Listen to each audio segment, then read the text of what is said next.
Lorsque le Covid-19 est arrivé en Europe, c'est l'Italie qui a été la première touchée et durement. Ses voisins européens ne lui ont pas fourni beaucoup d'aide au cours des premières semaines de février et mars, car leurs hôpitaux étaient débordés. Alors que l'Italie compte 31 000 morts, l'inquiétude s'accroît également quant à l'impact économique de la catastrophe, et on observe une augmentation du nombre d'Italiens qui perdent confiance dans l'UE. Le traité de Rome a lancé la Communauté économique européenne de l'époque en 1957, dont l'Italie est un membre fondateur. J'ai un peu changé d'avis sur l'Europe. Nous sommes confrontés à une urgence absolue, et voir des pays se tourner le dos les uns aux autres est vraiment gênant, déclare l'agent immobilier de 34 ans Marco Tondo, basé à Rome. Il perçoit du gouvernement des indemnités de licenciement depuis 9 semaines à hauteur de 80% de son salaire. Selon un sondage réalisé en avril par Tecne auprès de 1000 Italiens, 42% des personnes interrogées ont déclaré qu'elles quitteraient l'UE, contre 26% en novembre 2018. Cependant, un quart de ce nombre a déclaré qu'il serait prêt à rester dans le bloc si l'Europe approuvait des mesures concrètes pour l'Italie. L'Italie a décrété un confinement total le 8 mars et les restrictions sévères sur les activités quotidiennes n'ont été assouplies que le 4 mai. La production économique du pays va chuter de 8% cette année, selon le gouvernement de Giuseppe Conte. L'ampleur de la récession gonflera la dette publique de l'Italie cette année, à hauteur de près de 155,7% du PIB, selon les prévisions de l'Institut national italien de la statistique. Lorsque la crise sanitaire a éclaté, M. Conte a appelé à la création de coronabons, auxquels auraient souscrit tous les membres de la zone euro pour partager le fardeau de la reprise économique. Mais en quelques jours, l'Allemagne et les Pays-Bas avaient exclu toute forme de mutualisation de la dette. En Italie, cela ne s'est pas bien passé.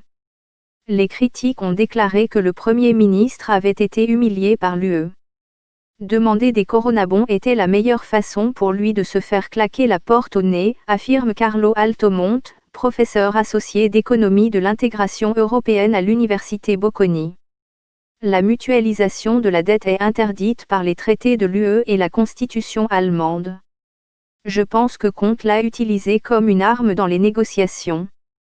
Le 18 mars, la Banque centrale européenne a lancé un programme d'achat d'obligations de 750 milliards d'euros, 800 milliards de dollars, pour aider les pays les plus endettés de la zone euro en réduisant les coûts d'emprunt.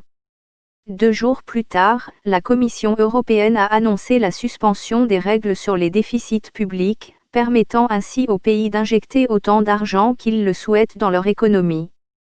Puis, le 8 avril, l'Eurogroupe des ministres des Finances de la zone euro s'est mis d'accord sur un plan de sauvetage de 540 milliards d'euros.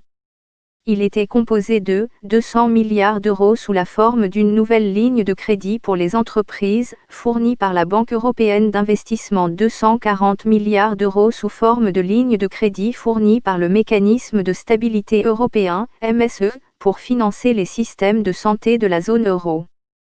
L'impopulaire MES est un fonds de sauvetage intergouvernemental qui a accordé des prêts à la Grèce et à certains autres pays de l'UE pendant la crise financière et qui remonte à 2012. Selon l'Eurogroupe, les prêts seront assortis de taux d'intérêt proches de 0,1%, mais l'argent ne sera utilisé que pour soutenir le financement national des coûts directs et indirects liés aux soins de santé, à la guérison et à la prévention en raison de la crise du Covid-19. L'Italie pourrait emprunter jusqu'à 37 milliards d'euros au titre du mécanisme de stabilisation économique, mais elle doit encore décider si elle souhaite demander ces prêts. Les deux partis qui composent le gouvernement de coalition du technocrate Giuseppe Conte ont souvent eu des positions divergentes sur les questions européennes, et c'est également le cas en ce qui concerne l'emprunt au mécanisme de sauvegarde d'urgence. Le Parti démocratique de centre-gauche soutient cette idée.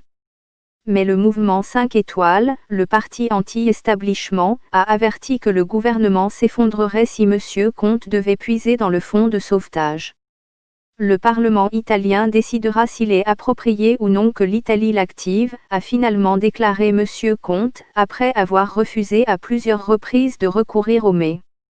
La principale objection émane de la Ligue, parti d'extrême droite, qui était membre du gouvernement mais qui a maintenant basculé dans l'opposition. Le mais n'est pas un cadeau, c'est de l'argent prêté, qui doit être remboursé à des conditions précises choisies à Bruxelles et non en Italie, a déclaré son chef Matteo Salvini. Nous devons refonder l'UE sur de nouveaux principes et reprendre le contrôle de la production de l'argent. Nous devons imprimer l'argent, a-t-il soutenu. Bien que la Ligue soit toujours le plus grand parti d'Italie, sa popularité a baissé au cours des 2 derniers mois, selon une enquête de Demopolis. La Ligue dirige 2 régions clés du nord de l'Italie, la Lombardie, puissance industrielle, et la Vénétie, dans le nord-est. Elles ont été les premières régions à enregistrer des cas de coronavirus. La gestion de la crise du Covid-19 par le parti a donc fait l'objet d'un examen minutieux. Monsieur Salvini semble avoir perdu des partisans, tandis que son challenger au sein du parti, le gouverneur de Vénétie Luca Zea, devient de plus en plus populaire. Ils sont tous deux eurosceptiques, mais Zea est chargé de gérer cette crise dans sa région, et il la gère bien, explique Piero Ignasi, professeur de politique comparée à l'Université de Bologne. En revanche, Salvini représente l'opposition au niveau national, ses critiques contre le gouvernement ne plaisent pas au peuple en ce moment.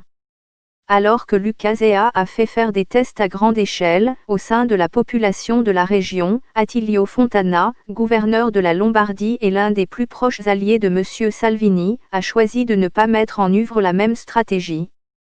Selon une étude récente publiée par The Lancet, le taux de mortalité des personnes infectées en Vénétie est de 6,4%, alors qu'en Lombardie, il atteint 18,3%. Le taux d'emploi en Italie, l'un des plus faibles de la zone euro, a légèrement diminué, passant de 58,9% en février à 58,8% en mars. Je ne suis pas fan de l'Union, mais l'Europe s'avère une fois de plus inutile, nous devrions donc quitter l'UE, déclare Valentina Rossi, une ancienne commerçante romaine âgée de 45 ans qui est aujourd'hui au chômage.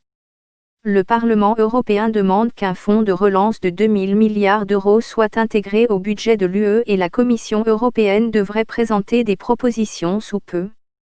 La recherche de cohésion constitue un élément important dans l'élaboration du prochain budget, qui vise à réduire le grand écart de richesse entre les États membres.